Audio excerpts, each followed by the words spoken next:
Good morning, everyone. Welcome to Ainsley News. Start of the week, Monday, the 23rd of August.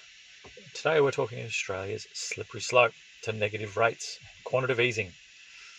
Last week, we saw the lowest unemployment print since December 2008, at just 4.6%.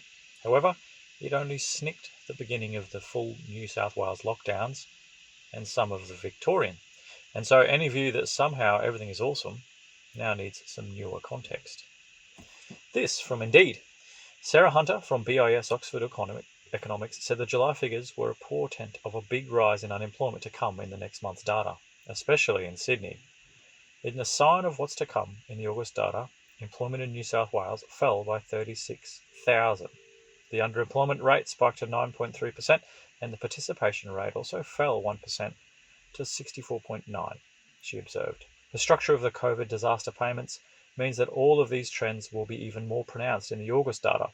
Anyone claiming the payment who has not worked at all will be counted as unemployed, and likely not in the labour force, as they will not be actively looking for work, while workers who have had their hours cut will be classed as underemployed. Additionally, last week we saw the latest average weekly earnings figures from ABS, and they printed a weak 1.4% annualised growth. The combination of these two most recent barometers of the economy confirm that Australia is not faring as well as many thought. Last week, the ASX gave up over 2.2%, its worst weekly fall this year, in a sign that maybe the penny has dropped. Coincidentally, the last few weeks of trade at Ainsley have picked up dramatically. The TINA trade, or there is no alternative, of buying shares has reached its logical limit, and buying its anti-correlated asset, precious metals, is making more sense, particularly, say, if the RBA is starting to loosening and not tightening, or if it tightened into weakness and crashed the whole show, as is the US's equivalent, the Fed maybe this week. So where to from here? Macro Businesses Fund's chief strategist David Lewin-Smith penned the following article or extract last week, suggesting the only way from here is more QE or negative interest rates for Australia. Imagine the market reaction when that happens.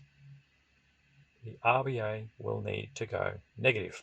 The Australian economy is a simple machine that runs on two motors. The two engines are commodities and household debt. We might call these miners and banks, or iron ore and house prices.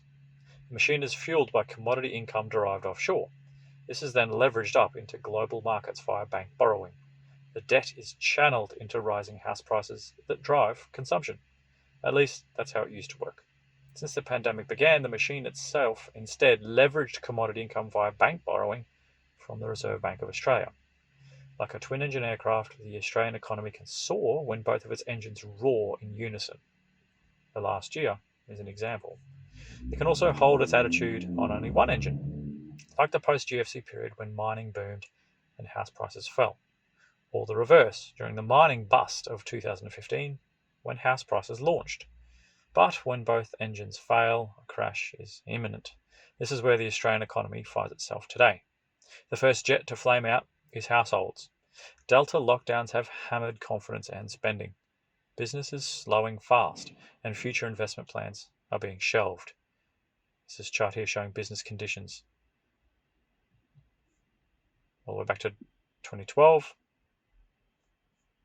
just creeping into 21 there. Trading, profitability, and employment are all on a downward trajectory. The lockdowns are still likely to run until November, and even afterward there would be a serious interstate restriction, meaning no rebound of substance is really possible. The second jet to flame out is our huge commodity price gains. China launched out of the COVID-19 lockdowns with huge commodity demand, but it's now slowing very fast. Iron ore is tumbling and coal is next. Is our commodity prices chart here for perspective. As our two economic motors sputter, unemployment will begin to rise, wages will weaken, and inflation will disappear. How can Australia react? Policymakers have two throttles to toggle in response.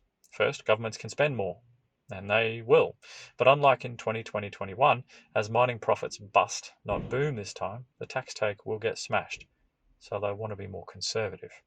The larger deficits will be more to absorb the falling revenues that come from the mining income crash. Actual spending increases will be much more difficult. That will mean the second throttle, the RBA, will have to carry more of the load. Australia will need a lower currency to help offset collapsing export income, so the RBA will be forced to increase its money printing and bond purchases as a matter of course. More interesting is what it will do for domestic demand. The likelihood is that the mining income engine will be shut off throughout 2022. The RBA will therefore need to rev its other engine, the housing market. But how can it do that when interest rates are already at effective zero and housing prices so high? It is possible. Either the RBA will have to cut its cash rate to negative, or we'll have to print more money for the banks offered up on negative yields. The European Central Bank has been doing both of these for many years.